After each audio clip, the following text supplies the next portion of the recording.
ساز و آواز اور ہمیں ای آواز ٹی وی پر بھی لائیو دیکھ رہے ہیں.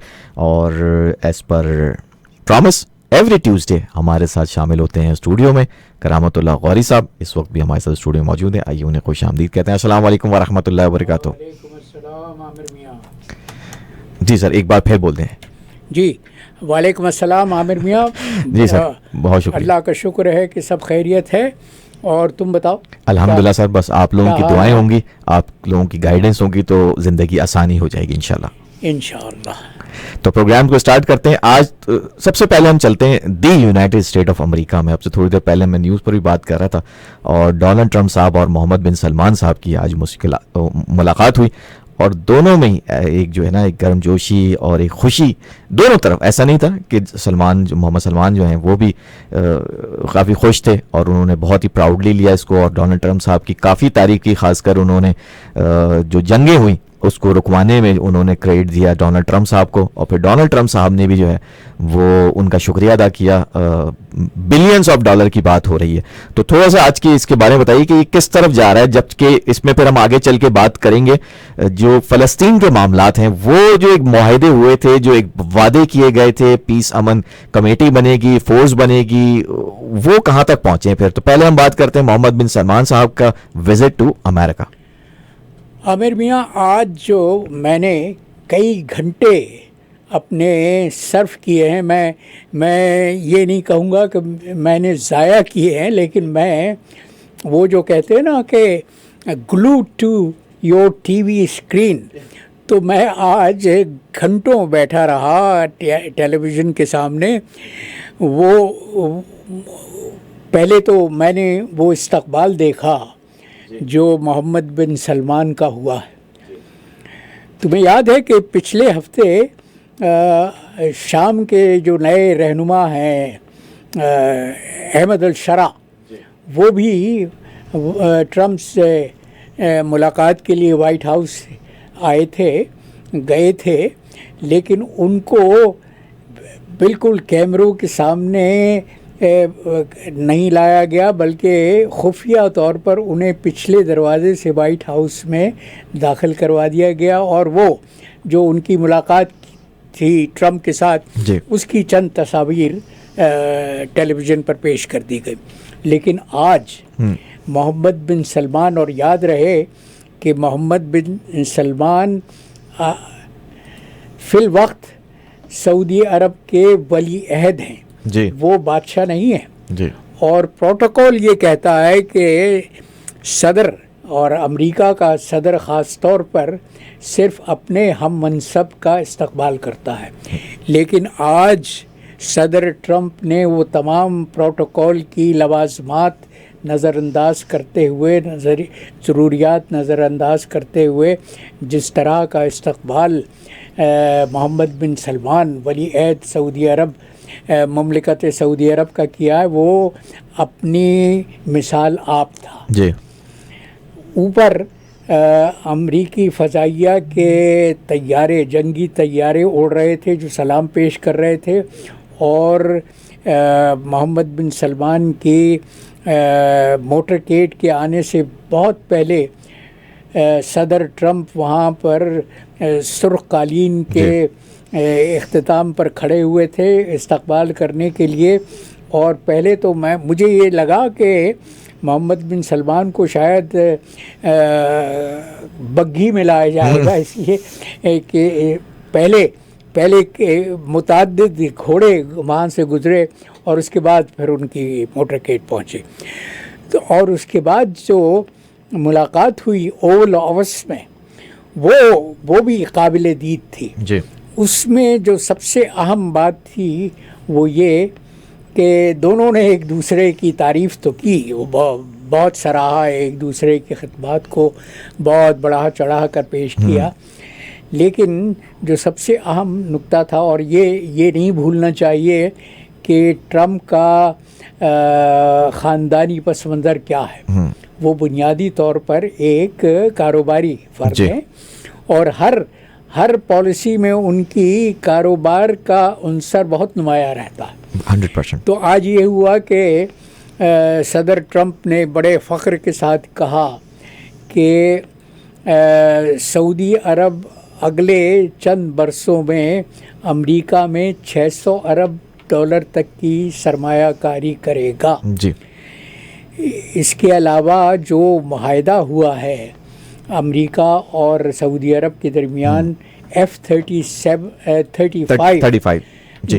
جنگی جہاز بیچنے کے لیے، اور یہ یاد رکھنا چاہیے کہ F-35 امریکہ کا جدید ترین لڑاکا طیارہ ہے، جس کو امریکہ نے اگر باہر کی دنیا میں کسی کو فروخت کیا ہے تو وہ اس کا جو میں کہتا ہوں بیبی اسرائیل ہے. جی. اسرائیل اور اسرائیل میں، لیکن آج یہ اعلان ہوا کہ امریکہ سعودی عرب کو 48 F-35 طیارے بیچنے کے لیے آمادہ ہے، تیار ہے، اور تمام جو پیکج ہے عامر میاں جی. وہ اگلے چند برسوں میں سعودی عرب امریکہ سے $142 ارب کا اسلحہ خریدے گا. جی. یہ کہا جا رہا ہے کہ امریکہ کی تاریخ میں اتنا بڑا دفاعی سودا کبھی نہیں ہوا جتنا آج سعودی عرب امریکہ کے درمیان ہوا ہے. بالکل.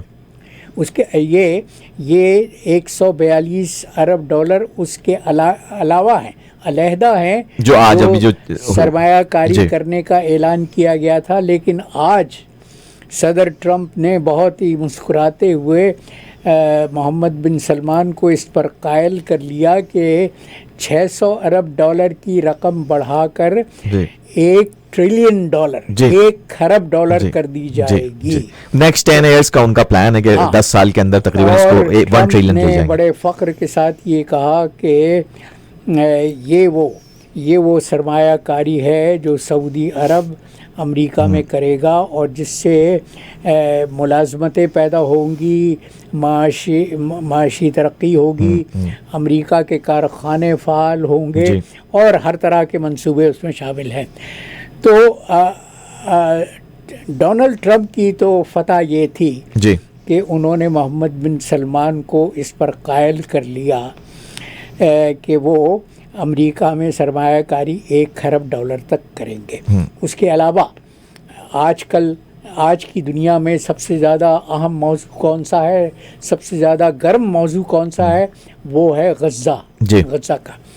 کل ہی اقوام متحدہ کی سلامتی کونسل نے ٹرمپ کے اس 20 نکاتی پروگرام کے پس منظر میں ایک قرارداد منظور کی ہے، جس میں 15 اراکین میں، سلامتی کونسل کے 15 اراکین میں سے 13 نے اس کے حق میں ووٹ دیا ہے. دو مستقل اراکین نے، جن میں روس اور چین شامل ہیں، انہوں نے ووٹ نہیں دیا.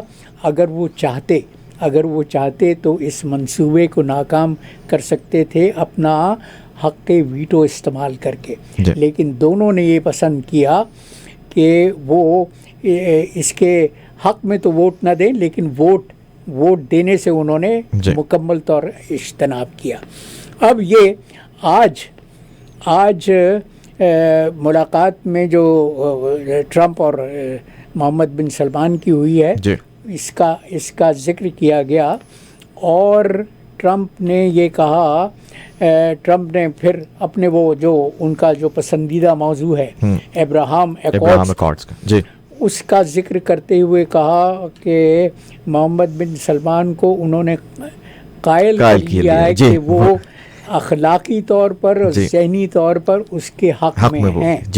لیکن اس کے جواب میں محمد بن سلمان نے کہا کہ سعودی عرب کی ایک شرط ہے، اور وہ شرط آج کی نہیں، برسوں پرانی ہے، اور وہ شرط یہ ہے کہ اسرائیل کے ساتھ ساتھ فلسطین کی آزاد ریاست کا منصوبہ پایۂ تکمیل تک پہنچنا چاہیے. اور آج محمد بن سلمان نے جو جملہ کہا وہ یہ تھا کہ اس منصوبے کے تحت فلسطین کی آزاد ریاست کے لیے ایک واضح راہ گزر کا ہونا، نمایاں ہونا بہت ضروری ہے. بالکل. تو امریکہ کی حد تک تو یہ کہا جا سکتا ہے کہ ڈونلڈ ٹرمپ نے بڑا مارکا آج سر انجام دیا ہے. بڑے ان کے وہ جو ہم کشتی کی اصطلاح استعمال کرتے ہیں کہ پالا مار لیا ہے. ہاں. اور انہوں نے محمد بن سلمان کو اصولی طور پر اس کا قائل کر لیا ہے کہ وہ ابراہیم ایکارڈز میں شامل ہو جائیں گے. جی. لیکن اس پورے منصوبے میں ایک بڑا سقم ہے عامر میاں. جی بتائیے. اور وہ یہ ہے کہ اس میں کوئی ٹائم لائن نہیں دی گئی. دیکھو نا، ہر کام کے لیے، ہر منصوبے کے لیے، اہم منصوبے کے لیے ایک ٹائم لائن ہوتی ہے. بالکل ہوتی ہے. یہ بتایا جاتا ہے، یہ دکھایا جاتا ہے کہ اس منصوبہ 3 سال کا ہے، 4 سال کا ہے، 3 سال میں مکمل کر لیا جائے گا، 5 سال میں مکمل کر لیا جائے گا، یا 10 سال میں مکمل کر لیا جائے گا. لیکن اس منصوبے اور اس کا جو حتمی نتیجہ سامنے آنا چاہیے وہ ہے فلسطین کی آزاد اور خود مختار ریاست کا قیام. بالکل. اس کے قیام کے لیے کوئی ٹائم لائن واضح طور پر نہیں دی گئی. یہ کہا گیا ہے کہ پیلسٹینین اتھارٹی غزہ پر اختیار رکھے گی اور وہ اپنی طرز ریاست میں اصلاحات کرے گی. جی. اب یہ انتہائی مبہم چیز ہے، وہ جس کو انگریزی میں ہم کہتے ہیں انتہائی ویگ ہے. اس میں کوئی ٹائم لائن نہیں دی گئی، کوئی نقشہ نہیں دیا گیا، کوئی واضح خطوط نہیں بتائے گئے کہ کن خطوط پر چل کر آزاد فلسطین ریاست کا قیام ممکن ہوگا. کوئی ڈیفینیٹ ٹائم لائن نہیں ہے. اور یہ اس حالت میں ہو رہا ہے، ان حالات میں ہو رہا ہے جبکہ قرارداد منظور ہونے سے ایک دن پہلے اسرائیل کے وزیر اعظم نیتن یاہو نے پھر اپنے اس ارادے کا اعادہ کیا اور باقاعدہ اعلان کیا کہ وہ فلسطین کی آزاد ریاست کے حق میں نہیں ہیں. ان کے منشور میں، اپنی جگہ قائم ہے، اپنی بات پر، ایجنڈا میں آزاد فلسطینی ریاست کا قیام شامل نہیں ہے.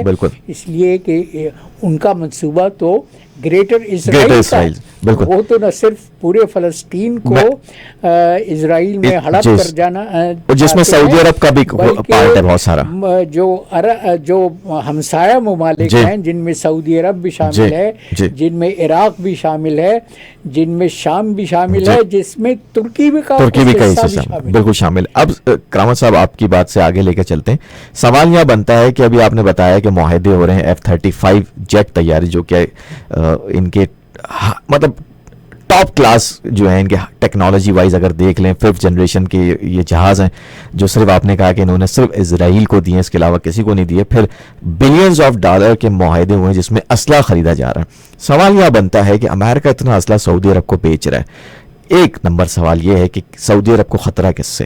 دوسرا، اگر واقعی اسرائیل سعودی عرب کے جیسا آپ نے کہا کہ گریٹر اسرائیل کے لیے اپنی کارروائی بڑھاتا ہے، وہ آگے تک پہنچتا ہے اور سعودی عرب تک پہنچ جاتا ہے، تو کیا امریکہ یہ جو ایک بلینز آف ڈالر کے اسلحہ جو سعودی عرب کو آج باتیں ہو رہی ہیں، یا F-35 طیارے، کیا سعودی عرب اس کو اسرائیل کے خلاف استعمال کر سکے گا؟ عامر میاں، یہ بہت دلچسپ سوال کیا تم نے.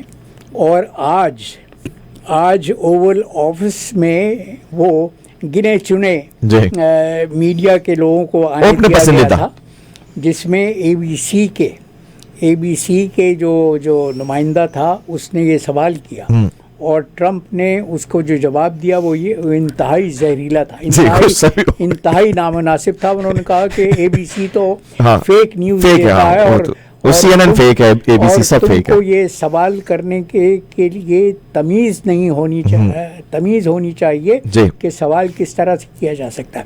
بہرحال اب اس میں ایک دلچسپ بات یہ ہے عامر میاں، اور غور طلب بات ہے، اس لیے کہ امریکہ کے اسلحہ جو دوسرے ملکوں کو فروخت کیا جاتا ہے سوائے اسرائیل کے، اس میں شرائط شامل ہوتی ہیں کہ یہ اسلحہ کن کن ملکوں کے خلاف استعمال ہو سکے گا، کن ملکوں کے خلاف استعمال نہیں ہو سکے گا. جی. تو امریکی اسلحہ کے دنیا میں سب سے بڑے خریدار کون ہیں؟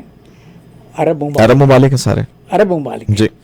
اور عرب ممالک کو جو اسلحہ دیا جاتا ہے، اب یہ جو آج معاہدہ ہوا ہے F-35 جو جدید ساخت کے جی. انتہائی سوفسٹیکیٹڈ طیارے ہیں، سوال یہ ہے کہ کیا وہ اسی ٹیکنالوجی کے حامل ہوں گے جس ٹیکنالوجی کے طیارے اسرائیل کے حوالے کیے گئے ہیں، بالکل، یا اس سے کمتر ٹیکنالوجی کے ہوں.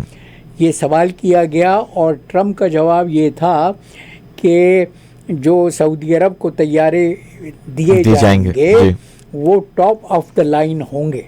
لیکن ٹاپ آف دا لائن کہنا بھی انتہائی ویگ ہے، اس لیے کہ ٹاپ آف دا لائن کی لکیر طے کرنے والا تو امریکہ ہے جو اسلحہ بنا رہا ہے اور اسلحہ فروخت کر رہا ہے تمام تر شرائط کے ساتھ. جی. اور میں نے عامر میاں اپنی سفارتی زندگی کے دوران ایک طویل عرصہ گزارا ہے خلیج کے ممالک میں، اور میں یہ تمہیں بتا سکتا ہوں کہ میں نے تو ان ممالک کے اسلحہ خانوں میں امریکا کے وہ اسلحہ وہ ہتھیار دیکھے ہیں جن کے کریٹ بھی نہیں کھولے گئے تھے، جن کی وہ ہے نا اسلحہ کی خاص طور پہ جو گولہ بارود ہوتا ہے اس کی تو ایک شیلف لائف ہوتی ہے، وہ شیلف لائف ختم ہو چکی تھی اور پھر بھی پیک پڑے ہوئے تھے، اور جس سے یہ تاثر پیدا ہوتا ہے کہ یہ اسلحہ اپنے دفاع کے لیے اپنے استعمال کے لیے نہیں خریدا جاتا، بلکہ امریکہ کی جو سب سے بڑی انڈسٹری ہے ڈیفنس اس کو سپورٹ کر رہا ہے اور آرمامنٹ انڈسٹری، اس کو فعال رکھنے کے لیے، اس کو ایکٹیو رکھنے کے لیے، اس کو کاروبار میں زندہ اور متحرک رکھنے کے لیے یہ سودے کیے جاتے ہیں. تو عرب ممالک کا تو احوال ہی جدا ہے، انوکھا ہے، اور اس کا ثبوت یہ ہے کہ ایک اسرائیل اپنے تمام عرب ہمسایوں پر بھاری ہے، اس کے باوجود کہ خلیج کے ممالک خاص طور پہ وہ جو تیل کی دولت سے امیر ہیں، جن کے پاس پیسے کی ریل پیل ہے، وہ جس پیمانے پر امریکہ کا اسلحہ خریدتے ہیں، امریکہ کے ہتھیار خریدتے ہیں، اس کا تو کوئی جواب ہی نہیں ہے، کوئی دنیا میں کوئی سائن ہی نہیں ہے. بالکل. تو یہ بھی معاہدے کہہ لیں کہ ایز اے بزنس ہی رہ جائیں گے، اور جس طریقے سے سعودی عرب اتنا اسلحہ خرید رہا ہے ان کو چلائے گا کون؟ اور یہ چلانے کی بات یہ کہ سب سے زیادہ خطرہ مڈل ایسٹ میں اسرائیل سے. میرا وہی سوال تو کیا چلانے کے لیے تو پاکستانی ہیں نہیں، چلیں پاکستانی چلا تو لیں گے، چلیں یہ بھی کر لیتے ہیں کہ جی F-35 طیارے of course Pakistani pilots are more capable than other any pilots in the world, اس پہ کوئی شک نہیں ہے. لیکن سوال یہاں بنتا ہے کہ وہ کہتے ہیں نا کہ اتنی ریسٹرکشنز ہوتی ہیں کہ آپ جو ہیں ایون آپ قطر کو دیکھ لیں نا، جب قطر پہ حملہ کیا اسرائیل نے تو قطر کے پاس بھی ایک سے ایک ڈیفنس سسٹم موجود ہے. امریکہ کی سب سے بڑی بیس قطر کے اندر، پھر بھی جو ہے جہاز آ گئے، وہ میزائل کر کے اسپیسیفک ٹارگٹ کر کے چلے بھی جاتے ہیں اور ریفیولنگ بھی کر لیتے ہیں. تو پھر ایسے اسلحہ خریدنے کا فائدہ کیا ہے؟ بالکل کوئی فائدہ. یہ عرب ممالک ایسا مسلم عرب ممالک کو اس میں الارمنگ ہے. یہ تو ایک اور بہت اہم پہلو ہے، وہ یہ ہے کہ امریکہ جو دوسرے ممالک کے ساتھ دفاعی معاہدے کرتا ہے وہ دو طرح کے ہوتے ہیں. ایک تو وہ معاہدے ہوتے ہیں جن کی باقاعدہ کانگریس سے منظوری توثیق کروائی جاتی ہے. دوسری طرح کے دفاعی معاہدے وہ ہوتے ہیں جو پریزیڈنشل ایگزیکٹو آرڈر کے تحت کیے جاتے ہیں. تو آج سعودی عرب کو جو ضمانتیں صدر ٹرمپ نے دی ہیں وہ ایگزیکٹو آرڈر کے تحت ہیں، اور ٹرمپ کی مدت صدارت ختم ہو جائے گی تو اس کے ساتھ وہ دفاعی معاہدوں کے جو ضمانت ہے وہ بھی ختم ہو جائے گی. جی. تو اسی لیے میں نے کہا تھا کہ امریکہ کے لیے تو یہ ون ون سچویشن ہے. بالکل. لیکن سعودی عرب کے لیے کہ یہ کہنا مشکل ہوگا کہ یہ اس کے لیے بھی ون ون سچویشن ہے. بالکل. چلیں دیکھتے ہیں آنے والے وقت کہتے ہیں نا کہ وہ ثابت کرتا ہے کہ کس کے لیے کس نے کیا فائدہ لیا، کس نے کیا نقصان کیا. آج امریکہ نے جو ٹرمپ نے جو وعدے کیے ہیں وہ کس حد تک پورے ہوتے ہیں، برابر ثابت ہوتے ہیں، کس طرح سے ثمربار ثابت ہو سکتے ہیں، یا ان کا نتیجہ وہی نکلے گا کہ کھایا پیا اور بس بل چکا کے کھائے پہ کچھ نے گلاس توڑا 12. ہاں تو یہ تو گلاس توڑنے کا ہرجانہ بھرنا پڑے گا، سعودی عرب اور دیگر خلیجی ممالک وہ بھریں گے. بالکل. چلیں جناب، پروگرامز کو اگلے بالکل کچھ ہی بس منٹس ہیں، اس پہ ایک ٹاپکس آپ پہ بات کر لیتے ہیں. اور شاہزیب خانزادہ صاحب کو جو ہے یہاں مال میں دیکھا گیا اور وہ ایک شاپنگ کر رہے تھے. کرامت اللہ غور صاحب ایک صاحب جو ہیں وہ ویڈیو کیمرہ، ظاہر ہے آپ کو پتہ ہے سوشل میڈیا، اور ان کی طرف کیمرہ کرتے ہیں، کچھ بدسلوکی کرتے ہیں، ان کے ساتھ بدتمیزی کرتے ہیں، اور ان کو باقاعدہ یہ کہ ان کو مطلب ٹانٹ بھی کرتے ہیں. اور انہوں نے بار بار وہ کہیں گے جو تم نے عمران خان کے ساتھ کیا تمہارے ساتھ بھی ایسا ہونا چاہیے، یہ ہونا چاہیے، تمہیں شرم نہیں آتی. جبکہ وہ اپنی فیملی کے ساتھ بھی تھے، ان کے ساتھ اور بھی ان کی کولیگس تھے، وائف بھی ان کے ساتھ تھی. میرا سوال یہاں بنتا ہے کہ یہ معاشرہ ہمارا، چاہے ہم ایز این پاکستانی لے لیں، چاہے کینیڈا میں رہ رہے ہیں، امریکہ میں رہ رہے ہیں، یا پاکستان میں رہ رہے ہیں، دنیا کے کسی بھی کونے میں رہ رہے ہیں، ایز اے مسلم پھر پاکستانی ہم بات کر رہے تھے، ہم اپنی ویلیوز سے کیوں دور ہوتے جا رہے ہیں؟ ایک تو ویلیوز وہ جو ہماری اسلامی ویلیوز ہیں، جو ہمارے مذہب نے ہمیں ویلیوز دی ہیں. دوسری ویلیوز جو ہوتی ہے جو کلچرل ویلیوز بھی ہیں. ظاہر ہے پاکستان میں جو لوگ رہتے ہیں مسلم، ان کی کلچرل ویلیوز ڈفرینٹ ہے، جو ہندوستان میں رہتے ہیں ان کی کلچرل ویلیوز ڈفرینٹ ہے. اس طرح انڈونیشیا، ملیشیا اور دیگر جو مسلم ممالک ہیں. ہم کہاں مار کھا رہے ہیں؟ ہماری کہاں تربیت میں فرق آ گیا؟ میرے ماں باپ نے تو کبھی بھی مجھے کسی کے ساتھ بھی بدتمیزی نہیں سکھایا، اور یہی میں اپنے بچوں کو بھی سکھاتا ہوں کہ چاہے کچھ بھی ہو جائے، اپنے بڑوں کا اپنے سامنے ہر ایک کی رسپیکٹ ہے. اور مذہب کی بات کریں تو ہمیں تو اسلام نے اپنے جو کہتے ہیں نا ذاتی دشمن کو بھی برے الفاظ سے جو ہے وہ بلانے کو یا اس کے اوپر ٹانٹ کرنے کو منع کیا ہے.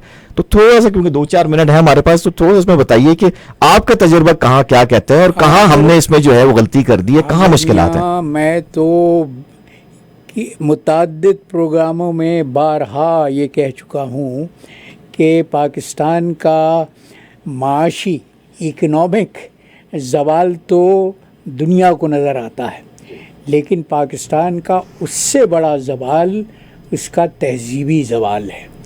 ہمارے ہاں اقدار مٹتی جا رہی ہیں.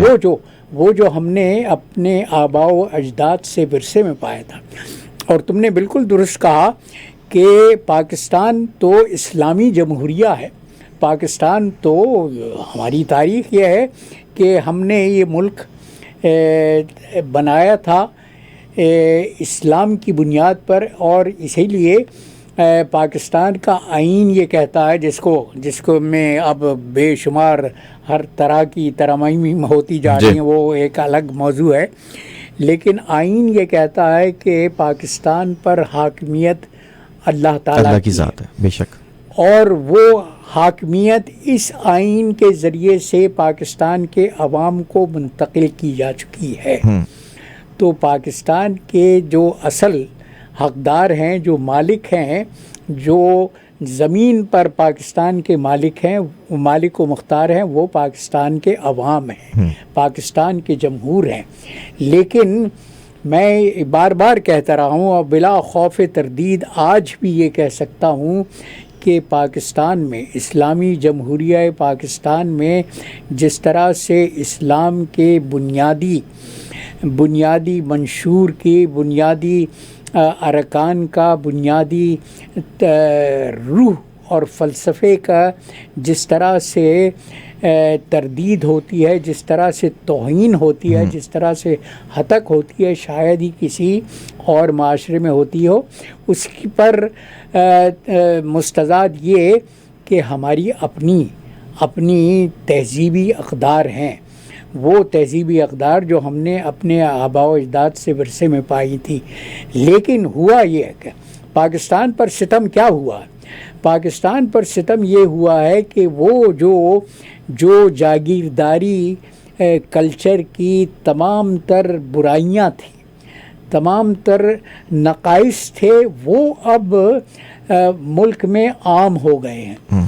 اور دیکھو، جس معاشرے میں اچھے اور برے کی تمیز اٹھ جائے وہ معاشرہ تباہ ہو جاتا ہے، وہ معاشرہ اخلاقی طور پر زوال کا شکار ہو جاتا ہے. لیکن اس کی وجہ بھی ہے، اس کی وجہ ظاہر ہے کہ جو مرض ہے جی اس کی بنیاد تو تلاش کرنی ہے. اور بنیاد جب آپ تلاش کرنے کے لیے نکلتے ہیں تو یہ سمجھ میں آتا ہے کہ ہمارے ہاں وہ جو جاگیرداری کلچر کا جو زہر ہے جی کہ مخالف کو دشمن تصور کیا جاتا ہے، وہ پورے معاشرے پر حاوی ہو گیا ہے. اور اب میں یہ کہتا ہوں، اب میں کہتا آیا ہوں کہ ضروری نہیں ہے کہ جاگیردار گھرانے میں آپ پیدا ہوں. جاگیرداری ذہنیت کو، جاگیردارانہ کلچر کو اپنانے کے لیے یہ ضروری نہیں ہے کہ آپ کسی جاگیردار کے گھرانے میں پیدا ہوں. اب یہ زہر پوری قوم کے رگو پے میں پھیل گیا ہے، اور پھیلا یوں ہے. میں یہ بھی کہتا ہوں کہ عامر میاں، برائی ہمیشہ اوپر سے نیچے کی طرف سفر کرتی ہے. جی تو پاکستان کے عوام جن میں تعلیم کا فقدان ہے وہ یہ دیکھتے ہیں کہ جو جتنا کرپٹ ہے اتنے ہی اہم اور کامیاب ہے، عہدے پر فائز ہے، اس کو ساری مراعات حاصل ہیں، وہ رول ماڈل بنا ہوا ہے نئی نسل کے لیے. تو جب کرپٹ افراد رول ماڈل بن جائیں گے تو معاشرے میں تو کرپشن کا زہر پھیلے گا. سارے دیکھتے ہیں، اللہ کرے گا یہ چیزیں آسانی ہو جائیں، کیونکہ اب ٹائم کم ہے. اپنا قطع کی طرف چلتے ہیں. آج کا قطع بھی اسی پس منظر میں عامر میاں کہ سنو، کیا خواب تھا اجداد کا، تعبیر ملی کیا؟ کیا خواب تھا اجداد کا، تعبیر ملی کیا؟ امراض کی اکسیر کی تاثیر ہوئی کیا؟ کیا بات. ہمارے اجداد نے تو یہ چاہا تھا کہ مرض کی یہ اکسیر مل جائے. امراض کی اکسیر کی تاثیر ہوئی کیا؟ اجداد کے خاکے میں بھرے رنگ وہ ہم نے، اجداد کے خاکے میں بھرے رنگ وہ ہم نے، نقاش نے کیا سوچا تھا، تصویر بنی کیا؟ کیا بات ہے. نقاش نے کیا سوچا تھا اور تصویر بنی کیا. بہت شکریہ کرامت اللہ غوری صاحب، آپ ہمارے ساتھ شامل رہنے کے لیے. اور اگلے ٹیوزڈے انشاءاللہ آپ سے پھر ملاقات ہوگی. ہم تو اپنے اجداد کے ورثے کے توہین کے مرتکب ہوئے ہیں انشاءاللہ. ہم مجرم ہیں ان کی نظر میں. چلیں جی، بہت شکریہ. تمام سامعین آپ لوگوں کا بھی ایک